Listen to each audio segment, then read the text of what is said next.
हरे कृष्ण. श्रीमद भगवत गीता जशी आहे तशी, अध्याय 12वा. अध्यायाचं नाव आहे भक्ती योग. 18 आणि 19 श्लोक एकत्र आहेत. वाचायला सुरू करणार त्याआधी श्रील प्रभुपादांना प्रार्थना करूया. हे श्रील प्रभुपाद, आम्ही भगवद्गीता हा ग्रंथ वाचून समजून घेण्याचा प्रयत्न करीत आहोत. त्यासाठी आम्हाला आशीर्वाद द्या. धन्यवाद प्रभुपाद. समशत्रुच मित्रे च तथा मानापमानयो शीतोष्ण सुख दुःखेषु समसंग विवर्जितः तुल्य निंदा स्तुतिर्मौनी संतुष्टो येन केनचित् अनिकेत स्थिरमती भक्तिमान मे प्रियो नरः. भाषांतर.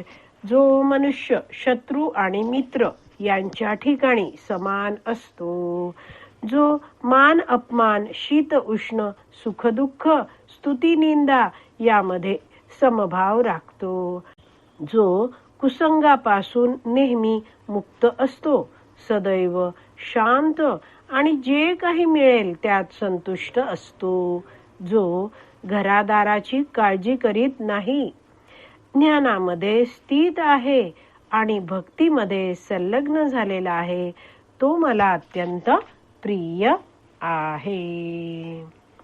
तर जरा शब्द जाणून घेऊया. समशत्रुच मित्रेच. तर भगवान श्रीकृष्ण अर्जुनाला समजावून सांगत आहेत की हा शुद्ध भक्त आहे, त्याच्यात हे सगळे गुण आहेत. 13व्या श्लोकापासून अशा शुद्ध भक्तात असलेल्या गुणांचं वर्णन भगवंत अर्जुनाला करत आहेत. तर समशत्रुच मित्रेच.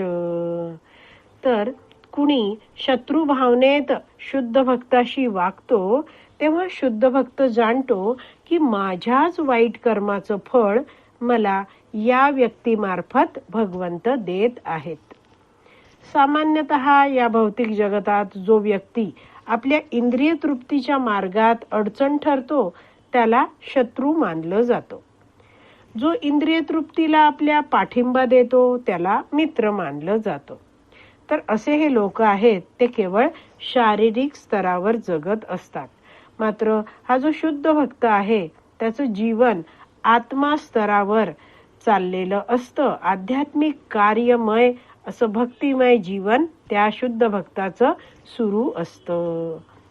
प्रत्येक जीवाला हा शुद्ध भक्त भगवंतांचा अंश या रूपात पाहतो आणि सगळ्यांच्या हृदयामध्ये भगवंत परमात्मा रूपात आहेत याची जाणीव या शुद्ध भक्ताला सदैव असते आणि त्यामुळे त्याच्याशी कुणी शत्रुत्वाने वागो अथवा मित्रत्वाने वागो, हा जो शुद्ध भक्त आहे तो दोघांप्रती समभाव ठेवतो. समशत्रुच मित्रेच. पुढचा शब्द आहे तथा मानापमानयो.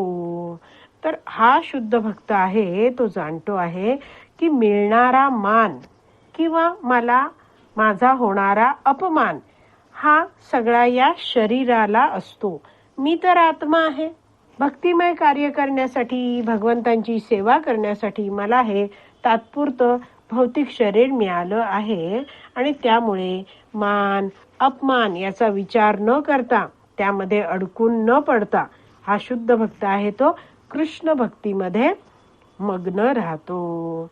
तर यासाठी एक वैष्णवाचार्य उदाहरण देतात की जर स्वप्नामध्ये आपल्याला खूप मान मिळाला किंवा आपला खूप अपमान झाला तरी तो मान किंवा अपमान प्रत्यक्ष घडत नसल्यामुळे आपल्याला सामान्य जीवनात काही वाटत नाही.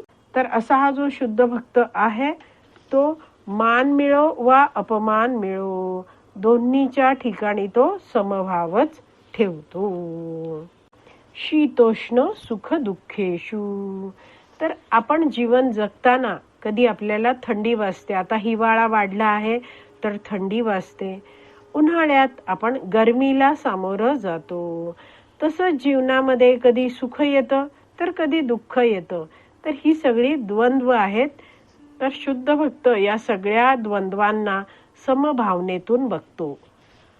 तो विचलित होत नाही. तो जाणतोय की काही काळाने हे सगळं नष्ट होणार आहे. पुढचा शब्द आहे संग विवर्जिता.